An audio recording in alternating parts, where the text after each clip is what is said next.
Oke. Bismillahirrahmanirrahim. Assalamualaikum warahmatullahi wabarakatuh. Baik, pada mahasiswa peserta kuliah workshop desain web, kita lanjutkan pembahasan kuliah workshop desain web untuk modul berikutnya, yaitu kita melanjutkan basic HTML, HTML dasar. Oke, kita silakan berdoa sesuai dengan kepercayaan masing-masing. Rabbi zidni ilma warzuqni fahma birahmatika ya arhamar rahimin. Oke, baik, untuk sesuai dengan rencana pembelajaran semester, kita masih melanjutkan di HTML dasar. Oke, untuk topik berikutnya, capaian pembelajaran tetap sama ya, mahasiswa dapat membuat web dengan sintak HTML.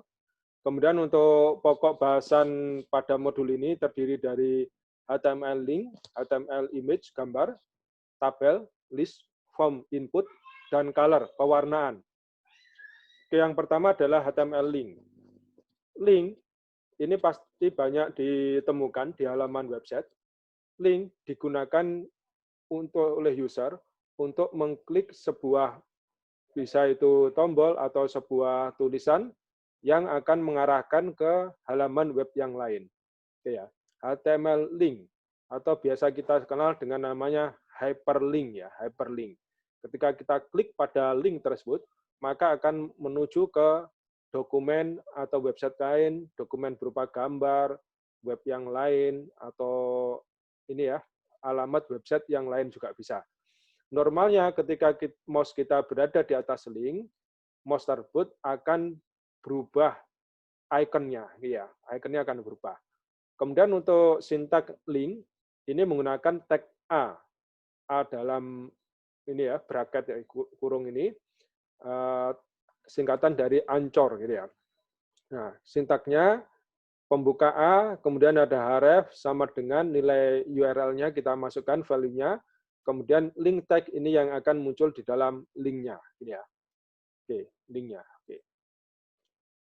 Nah, kemudian berikutnya untuk link sendiri, biasanya ada perbedaan warna di link tersebut secara default, gitu ya. Nah, kalau link yang belum pernah diklik atau unvisited link, ini biasanya underline kemudian warnanya blue. Kalau pernah diklik, pernah dikunjungi, maka warnanya menjadi purple. Kalau aktif link sedang diklik, ini warnanya akan menjadi merah. Itu default-nya. Tetapi ini tergantung dari setting dari tampilannya, termasuk juga di style atau CSS-nya. Kemudian di HTML link juga mempunyai sebuah atribut yang disebut atribut target. Maksudnya untuk halaman dokumen atau dokumen yang akan dibuka itu akan muncul di mana. Misalkan self, maka akan muncul di halaman tersebut. Kalau blank akan membuka window atau tab yang baru gitu ya. Nah, kalau parent top itu nanti kalau dibuat frame maka akan muncul di frame parent atau top. Tetapi yang paling banyak digunakan adalah blank. Ya, self juga banyak gitu ya. Kalau parent sama top itu sudah jarang tidak dipakai. Nah, kemudian berikutnya ini ada beberapa percobaan yang kalian coba nanti di workshop.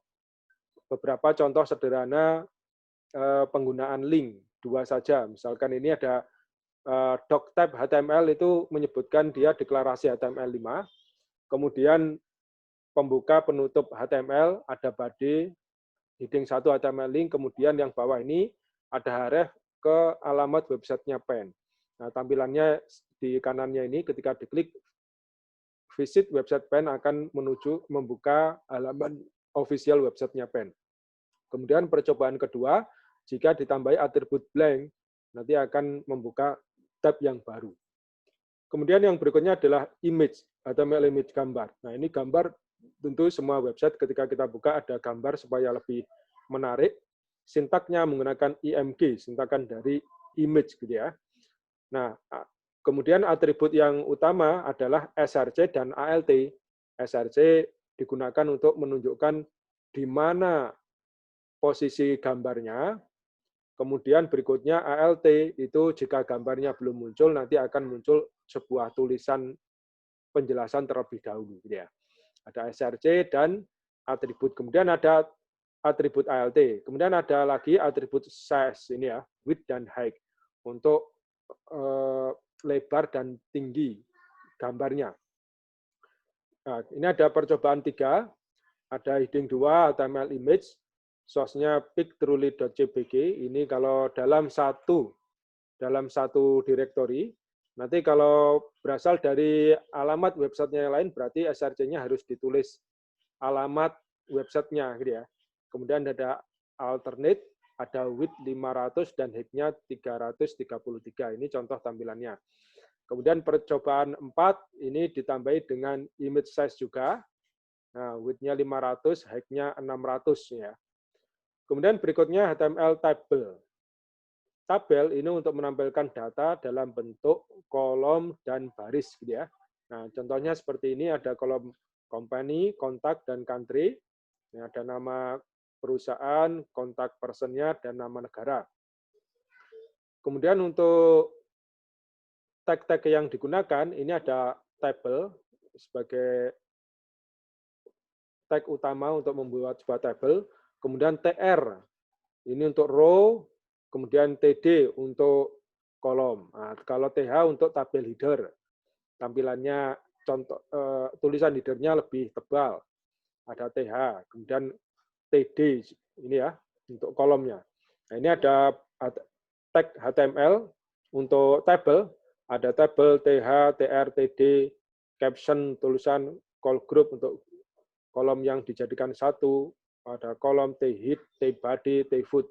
Nah, T-body, T-foot, T-head itu jarang dipakai, tetapi kalian bisa menggunakannya, misalkan tulisannya jadi header atau body, kalau untuk di footer. Jadi tampilan tulisannya sedikit berbeda dibanding yang lain, gitu ya.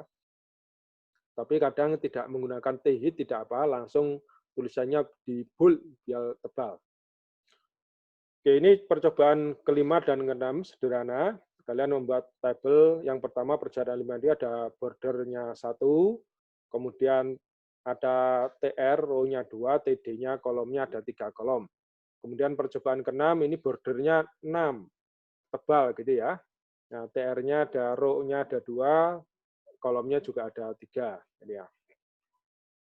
Kemudian berikutnya HTML list, ini untuk menampilkan sebuah daftar. Nah, ini ada 2 jenis, ada unordered yang tidak terurut, kemudian ordered ini terurut, 1, 2, 3 gitu ya. Unordered list dan ordered list.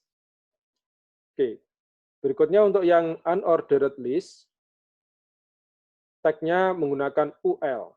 Kemudian untuk tiap itemnya ada tag namanya LI, singkatan dari list item.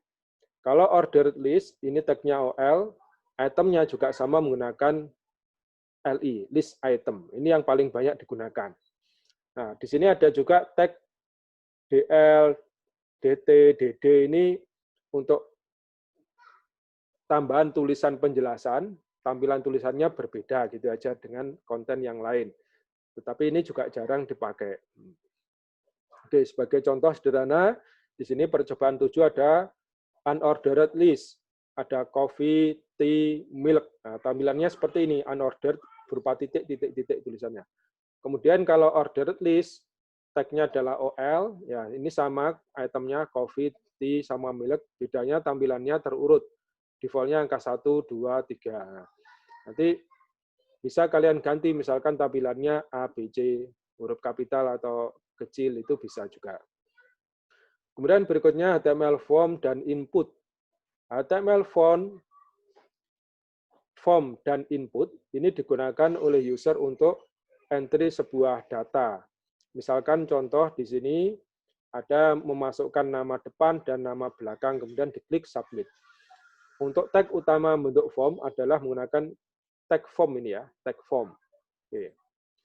Nah, kemudian elemen-elemen berikutnya di bawah form banyak sekali, yaitu elemen input beserta tipenya.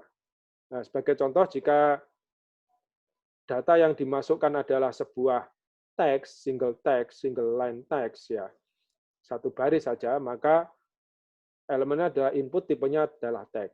Kemudian kalau radio button, kita memilih salah satu saja dari banyak pilihan, tipenya adalah radio. Kalau banyak pilihan kita boleh memilih lebih dari satu, maka tipenya adalah checkbox. Kalau tombol untuk submit, kirim data, submit. Ya, tulisannya submit gitu ya.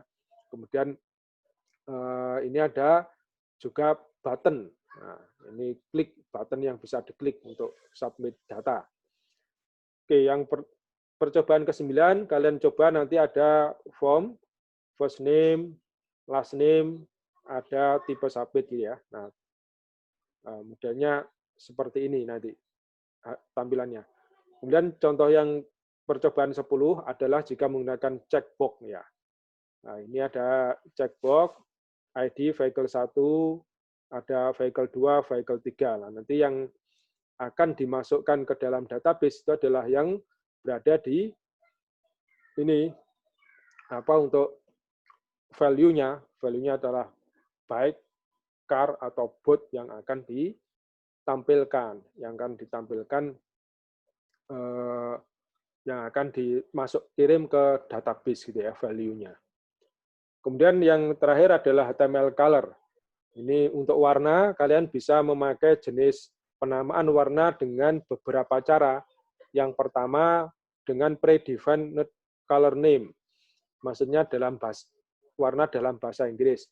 Atau pakai RGB, hexa, HSL, RGBA, atau HSLA. Nah, yang paling umum banyak digunakan adalah selain bahasa Inggris, kita bisa menggunakan angka heksadesimalnya warna. Nah, misalkan menggunakan original name, predefined color name dalam bahasa Inggris ada, misalkan di sini ada warna orange, grey, tomato, state blue, violet, light green, medium sea green, darker blue, dan sebagainya. Ya. Nah, ini bisa digunakan untuk background color. Ada tulisannya ada background warnanya. Nah, atau berupa teks warna, ya, warna teks atau border color-nya. Oke, nanti di percobaan keempat kalian coba ada heading 1 ini style background color darker blue gitu ya. Atau yang berikutnya ada background color-nya tomato gitu ya. Oke. Untuk percobaan ke-12 jika warnanya menggunakan hexa, angka hexa. Nah, ini angka hexa. Biasanya bisa kalian banyak color tool untuk mendapatkan angka heksanya. Kalian pick color, ya diklik itu nanti muncul angka heksanya. Ya, sehingga tidak perlu dihafalkan istilahnya. Oke, baik. Untuk tugas workshop di modul ini, nanti kalian kerjakan contoh sederhana 12 percobaan host code. Kalian konsentrasi untuk mengerjakan ini sehingga bisa selesai langsung di praktikum ini ya. Setelah selesai nanti kalian buatkan laporan dalam dokumen, file doc, cover, source code, hasil tampilan, dan penjelasan tentang tag-tag HTML setiap percobaan. Baik, untuk selanjutnya pekan depan akan kita bahas modul berikutnya HTML5. Oke, berikutnya ini ada iklan saja tentang strategi belajar dan sukses menjadi mahasiswa. Nanti bisa kalian pelajari, kalian baca sendiri. Nah, ini misalkan membaca dan melihat konten materi dari dosen sebelum pembelajaran dimulai.